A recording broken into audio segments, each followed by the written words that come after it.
So, hey y'all. I wanted to come on. Remember, I said that I wanted to start doing car chronicles, which is basically just stories in my car because I got stories for days. I think I'm going to call it Nadine Car Chronicles. But anyway, you could chime in and let me know what you think. Anyway, today I want to tell y'all a story because here's the deal.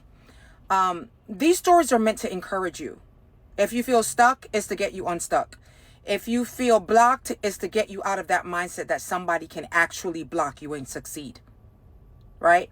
If you're just feeling defeated in life, if you're just feeling like, this is the cards that has been dealt to me and so I just got to deal with it. I'm here to disrupt that mentality and encourage you out of that, because you see, how a man thinks becomes who they are. So we got to start thinking different in order to see different. So I'm here for all of that, and to encourage you that we serve a sovereign God, which means the God who created the sun, the moon, and the stars, the universe, the God who created the world and everything therein, has everything under his control. And that same sovereign God is also providential, which means that big God shows up in the details of your life and of my life. So with that said, here's a story. Back in the days, I still have a best friend. I had a best friend then from the second grade, and she's still my best friend today, Tanya. So one day in high school, I go to Tanya's house, and on her front porch was this guy that was extremely attractive. So I go upstairs and I say to Tanya, "Who's the guy on the front porch?" And she was like, "Nope, I'm not going to introduce you to him." And I'm like, "Why not?" And so she was like, "No, because he's a good guy." Now, for context, my life was a hot mess. I was broken. And what broken people do is they break things. And so she knew that had I been in his life, it would have been a mess. I would have bring my brokenness into that situation. And so the relationship would have been broken anyway. So she didn't introduce us. So maybe 6 weeks later, 4 or 5 weeks later, I'm with another friend named Tasha. And she said to me, "Nadine, walk with me over to so-and-so's house. I got to drop something off." So I said, "Okay." When we get to so-and-so's house, who's standing in front of that house? The same guy that was at Tanya's house. So I walked up to him and I introduced myself and we started talking. Anyway, we started dating back then. This is in high school. We started dating back then. But you know what? Sometimes you're not ready for what God has for you. God has prepared something ahead of you and you're not ready for it. But what God will do is he will put it on hold so that he can prepare you for what he has prepared for you. So we started dating back then. We dated for a while, but again, my brokenness obstructed and broke the relationship. So we went our separate ways. Years later, I went on to prison for 5 years, and he went on to be a very successful man. I got out of prison. I'm serving the Lord. I am just all focused on the Lord. I got out of prison. I'm from New York. So I went back to New York. And then the Lord told me that it was time for me to relocate. And he told me to move to South Florida. I moved to Fort Lauderdale years. I haven't seen or heard from this guy 13 years now. One day while I'm just serving the Lord, I'm in prison ministry, kids ministry, youth ministry. I'm about my Father's business. Okay. And I get a call from the same best friend from back in the day that I was on her front porch and I saw this guy. She calls me and she said, "Nadine, you know what? I've been thinking about so-and-so." And I said, "Oh, whatever happened to him?" She's like, "I don't know. I'm going to do a search to see if I could find him." Now, she's a lawyer. And so she did a search. She found him. The first thing he asked her was, "Whatever happened to Nadine?"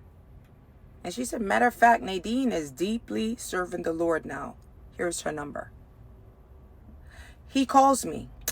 You see, because again, hear me. Whatever is for you won't miss you. Whatever God has assigned for you, whatever God has prepared for you, no demon in hell can rob you of what God says is yours. Oh, they may try to delay it. They might, the enemy may try to oppose you.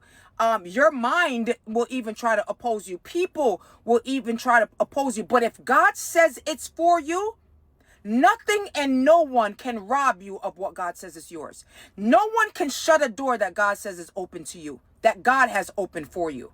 You just got to make sure you're in position to receive what God says is yours, to steward what God says is yours. Me and that guy, we started talking on the phone from that day that he called me. We got married 6 months later. We've been married for over 20 years. Why? Because whatever is for you won't miss you. You just got to make sure that you are prepared for what God has already prepared for you. Because sometimes we're asking God for something, we're praying for something, and it's not that it's a bad thing that we're praying for. It's just that we're not in position to steward what we're asking God to send our way. So what does God do? God does, if it's assigned to you, what God does is put it on hold until you're ready to steward what he has already prepared for you. And you may say, well, I lost it. No, you didn't. It's just been misplaced. You just got to claim what has been misplaced. I'm thinking of the story in David where his family was taken and David is crying before the Lord. They took my family, they took my kids and all that other stuff. And no, they didn't. Yeah, they took them, but they weren't lost. They were just misplaced. David had to go to the place where his family was and reclaim what was his. So you may say, well, I misplaced it. It's gone. I squandered an opportunity with the job, with the position, with the promotion, with the business. And God is saying, just reclaim it. Ask God to reroute to you what he has already assigned for you. Ask God to reroute to you what he has already prepared for you. Why? Because God, I'm in a different position now. My mindset is in a different position now. My heart is in a different position. I'm ready now to receive the gift that you were trying to give me years ago. I'm ready to steward it now, God. I understand that I can't steward it without you. So I'm ready with your help to steward the relationship, to steward the business, to steward the position, the promotion, whatever it is that that you have prepared for me, that you have assigned to me. I'm in position now, God, to receive it and steward it well. I pray that you will pray that prayer. And here's the thing about God. He's a redeemer. He restores what has been broken. He redeems what we think has been lost. If he can redeem time, he can redeem your opportunities. He can redeem the opportunities that you missed, that you overlooked, that you squandered, that you mishandled. He can redeem those things right back. Matter of fact, I believe that there's a magnet in what God has assigned to you. It's going to find its way to you.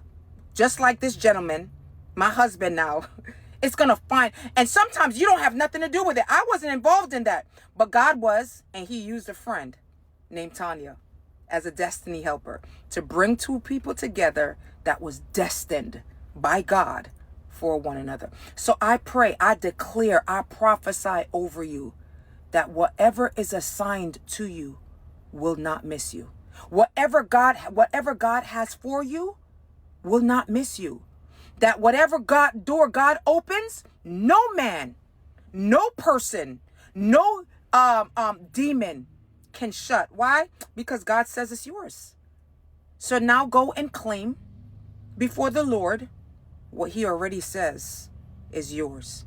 God bless you. This is Nadine Car Chronicles. This is what I'm going to be doing from now on, giving you these stories to encourage you, to strengthen you, to lift you out of your stuckness, to lift you out of feeling, oh, this is it for me. No, it's not. God is still writing that book concerning your life. Just turn the other page. There are more chapters to your book. Whatever God has assigned for you will not miss you. God bless you. Bye.